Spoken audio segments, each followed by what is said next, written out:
दोस्तों, हमारे देश में अच्छे पढ़े लिखे लोग भी कानून की छोटी छोटी बातों से अनजान हैं।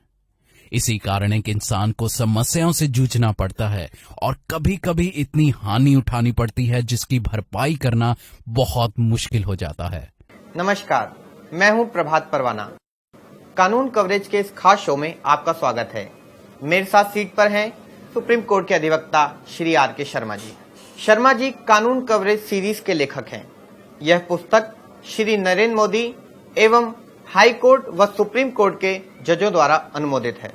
हम कानून कवरेज के इस स्पेशल शो में आपको ऐसी अनेकों ज्वलंत समस्याओं के प्रश्नों का जवाब देंगे, जैसे अपनी संपत्ति को दूसरे के कब्जे में जाने से कैसे रोकें, झूठे आरोपों से बचाव कैसे करें, नवविवाहिता झूठे दहेज के केस में फंसाए तो क्या करें, और पुलिस एफआईआर दर्ज करने से मना करे तो क्या करें।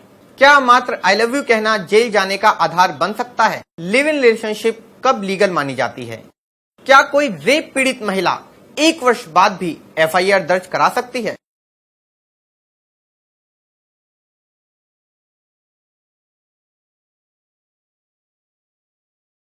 सर राम अवतार शर्मा जी हैं सहारनपुर से। ये जानना चाहते हैं कि क्या पति या पत्नी में से कोई एक बच्चा पैदा करने में असमर्थ है तो क्या इस आधार पर तलाक हो सकता है? नहीं हो सकता। इनफर्टिलिटी तलाक का आधार नहीं बन सकती। ये क्लियर कट है लॉ में कि अगर कोई महिला अपने पति के साथ रति क्रीड़ा करने के लिए, संभोग करने के लिए शारीरिक रूप से ठीक है तो अनफर्टिलिटी, बच्चा पैदा ना होना तलाक का आधार नहीं बन सकता। वो दूसरी बात है कि कुछ हमारे तेज तर्रार भाई वकील लोग उस इनफर्टिलिटी को, उस बांझपन को आधार नहीं बनाते, हिजड़ा यूज कर देते हैं क्योंकि दूसरा पक्ष जान नहीं पाता। ऐसा केस हुआ है, महाराष्ट्र का है, लेकिन वो बाद में खुली बात, क्योंकि महिलाएं शर्म के मारे उस बात को नहीं बता पाती और इस पक्ष को कई बार वकील भी नहीं पूछ पाता महिला से, और महिला उसमें ग्रसित हो जाती है, विक्टिम बन जाती है। इनफर्टिलिटी तलाक का आधार नहीं बनता है। अगर महिला सेक्स करने में असमर्थ है, कोई ऐसी बीमारी है, या वो हिजड़ा है, या उसके अंग प्रजनन अंग नहीं है, तो वो क्रूअल्टी में आकर तलाक का आधार बनता है। इनफर्टिलिटी नहीं बनती, क्योंकि बच्चा गोद ले सकते हैं और बच्चा गोद लेकर अपनी दंपत्ति का निर्वाह कर सकते हैं। राहुल इंदौर एमपी से हमें लिखते हैं कि घर पर हमला करने की धारा 452 कब लगती है? देखिए, ये आपने प्रभात जी बड़ा टेक्निकल क्वेश्चन पूछा है कि घर पर हमला करने की धारा 452 कब लगती है। पहली बात तो 452 का मैं परिभाषा आपको बताता हूं।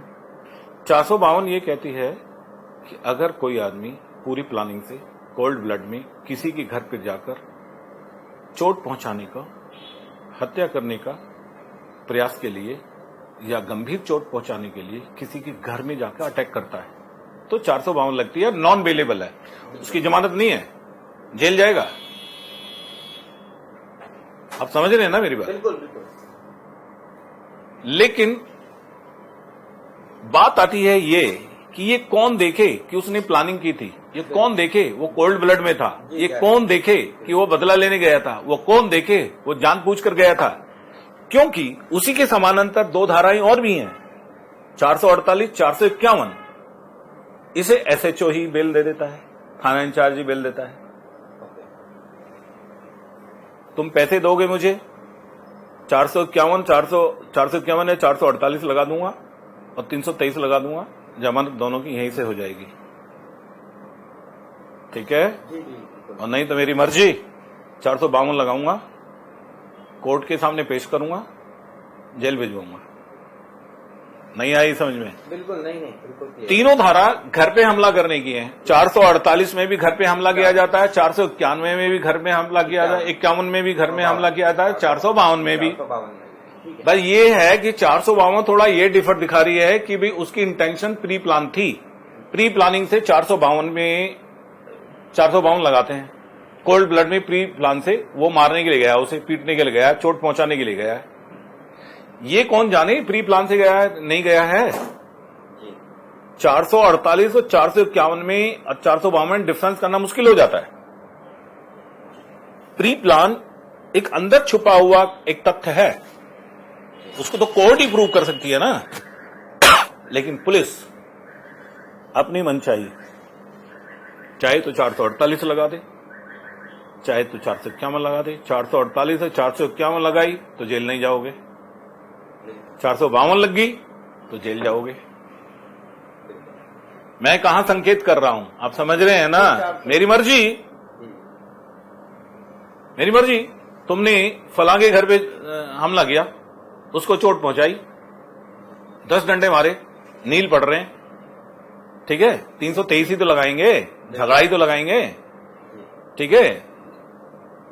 झगड़ा लगाया, 323 लगा दिया झगड़े का, जिसमें कोई बेलेबल है, वहीं से जमानत हो जाएगी। 451 लगा दी, बेल हो गई। तुम्हारा कुछ गया नहीं, उस पर कुछ बचा नहीं, वो पिट लिया अपने घर में, ठीक है। अब मैं पुलिस वाला, अब मैं दूसरा रूप दिखा रहा हूं। अच्छा, उसके घर पे हमला किया है, उसको मारा है, 452, क्योंकि नॉन बेलेबल है, अदालत में पेश किया है, अब जेल जा रहा है। तो पुलिस की अनियंत्रित पावर है नहीं है, डिस्क्रिशनरी पावर हुई ना, कि वो चाहे तो 448 451 लगाकर जेल ना भिजवाए, और नहीं तो वो 51 का 52 लिख दे, और अदालत से बेल हो या जेल जाओ। बहुत अच्छे से आप। और इसमें एक बात और मैं जोड़ रहा हूं, जी जी बिल्कुल बिल्कुल। 452 में एक बात और आती है कि मेरे खेत में कोई हमला कर रहा है, मेरे खुले प्लाट में कोई हमला कर रहा है, 452 नहीं लगेगी, ठीक है। वो छत होनी चाहिए उस पे, और वो उसमें निवास करता हुआ होना चाहिए। ये नहीं है कि मेरे घेर में जहां ढोर डंगर बंध रहे थे वहां जाके